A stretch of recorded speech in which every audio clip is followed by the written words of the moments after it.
In the deepest, most shadowed heart of a forest that time itself had forgotten, a forgotten temple lay cloaked in vines and silence.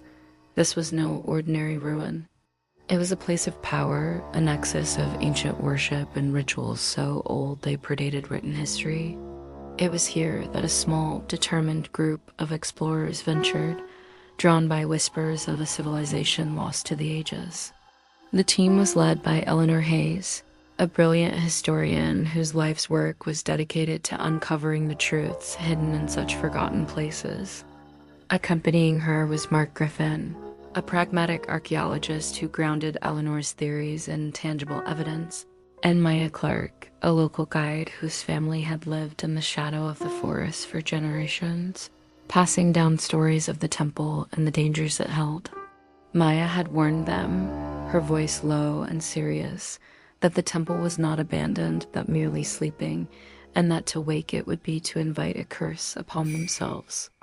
The air grew heavy and thick as they passed through the crumbling stone gateway, the vibrant sounds of the forest fading into an oppressive, watchful quiet. The temple seemed to exhale a cold breath, a warning that went unheeded by the eager academics, but sent a shiver down Maya's spine. They were not just entering a ruin. They were stepping into a tomb, a place where secrets were guarded by more than just stone and time. The path ahead was dark, leading into the maw of the central chamber, where the true heart of the temple awaited, pulsing with a malevolent energy that had been dormant for centuries. As the team pressed deeper into the temple's labyrinthine corridors, their flashlights cut through a darkness that felt solid and ancient. The walls were covered in intricate carvings depicting celestial events and terrifying, godlike beings, telling a story of immense power and terrible sacrifice. At the very center of the main sanctum, they found a statue unlike anything they had ever seen. It was carved from a single piece of obsidian-like stone, depicting a figure that was part man, part beast, crowned with a headdress of jagged spikes. This was the effigy of the high priest king, the ancient ruler who had once presided over the temple's dark rituals. An almost irresistible magnetism emanated from the statue, a silent call that resonated deep within the soul. Eleanor, driven by her insatiable curiosity, reached out a hand and laid her palm flat against the cold, smooth surface of the stone. The moment her skin made contact, a profound, shuddering tremor ran through the entire temple. A low, guttural groan echoed from the very foundations, and the air crackled with an unseen energy. The carvings on the walls began to glow with a faint, sickly green light, their depicted scenes shifting and contorting as if coming to life. The spirit of the high priest king, disturbed from its eons of slumber, had awakened. He was a being of pure rage and vengeance, his consciousness now bound to the temple itself, seeing the explorers not as discoverers, but as defilers. The temple was no longer a static structure of stone. It had become a living entity, a hunting ground for an ancient, wrathful spirit. The supernatural forces that had been locked away were now unleashed, and the group's quest for knowledge had just turned into a desperate fight for survival. Strange, terrifying visions began to plague their minds, glimpses of bloody rituals, screams of sacrifice, and the malevolent, burning eyes of the high priest king, promising them a slow and agonizing death unless they could appease him. The only way out, the whispers in their minds suggested, was to complete the final ritual, a ceremony designed not to pacify, but to restore the temple's full, terrifying power and bind them to its service forever.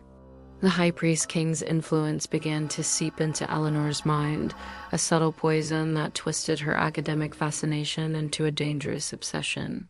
She started hearing his voice, a sibilant whisper that promised her untold knowledge and power if she would only become his new vessel. The visions that had once terrified her now seemed to be invitations, showing her the glory of the temple in its prime and her place as its new high priestess. She began to decipher the carvings with an almost preternatural speed, not as a historian, but as a devotee, preparing to enact the very ritual the spirit demanded. Mark watched her transformation with growing alarm.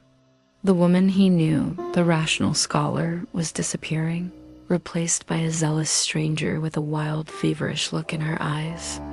He saw the madness taking root and tried desperately to pull her back, arguing with her, pleading with her to see that she was being manipulated by the malevolent entity that now controlled the temple. His words, however, were like stones thrown into a raging river. She could no longer hear reason, only the intoxicating call of the ancient king. She pushed him away, accusing him of trying to keep her from her destiny, his concern seen as an obstacle to her newfound purpose. Mark realized with a sinking heart that he was losing her, not just to the temple's curse, but to the darkness that had taken hold of her soul. The bond between them, forged over years of shared discovery and mutual respect, was fracturing under the immense supernatural pressure. As Eleanor felt deeper under the High Priest King's spell, preparing the altar for the final horrifying ritual, Maya knew that time was running out. She had seen this curse play out in the stories of her ancestors, a siren-esque call that led only to damnation. She understood that the only way to save them, to break the hold of the ancient spirit, was to destroy the source of its power, the statue. Armed with a heavy ceremonial axe she had found in an antechamber, an artifact her legend said was the only thing capable of harming the enchanted stone, Maya confronted Eleanor in the main sanctum. Eleanor, her eyes glowing with an otherworldly light, stood protectively before the statue, seeing Maya not as a friend, but as a heretic threatening her god. A desperate struggle ensued. Eleanor, imbued with a fraction of the king's supernatural strength, fought with a feral intensity, her movements unnaturally fast and powerful. She was no longer just a historian, she was a guardian of the curse. Maya, relying on her knowledge of the temple's treacherous layout and her sheer will to survive, dodged and weaved through the crumbling chamber, trying to get a clear shot at the statue. The temple itself seemed to fight against her, stones falling from the ceiling and shadowy tendrils lashing out from the walls. In a final, desperate act, as Eleanor lunged, Maya threw herself to the side and swung the axe with all her might. The enchanted metal blade struck the obsidian statue, and instead of a simple crack, it let out a deafening, human-like shriek of agony. The statue exploded in a shower of shadowy fragments, and a wave of pure psychic energy blasted through the sanctum, throwing both women to the ground. Eleanor collapsed, the unholy light in her eyes extinguished, the High Priest King's influence violently torn from her mind. The destruction of the statue triggered a catastrophic chain reaction. The supernatural energy that had held the ancient temple together for millennia was suddenly and violently released. With a deafening roar that shook the very earth, the entire structure began to collapse. Ceilings caved in, pillars shattered, and the ground split open as the forest floor rushed to reclaim its territory. Mark, having regained his footing, grabbed the disoriented Eleanor, while Maya led them through the imploding labyrinth, her instincts guiding them through the chaos.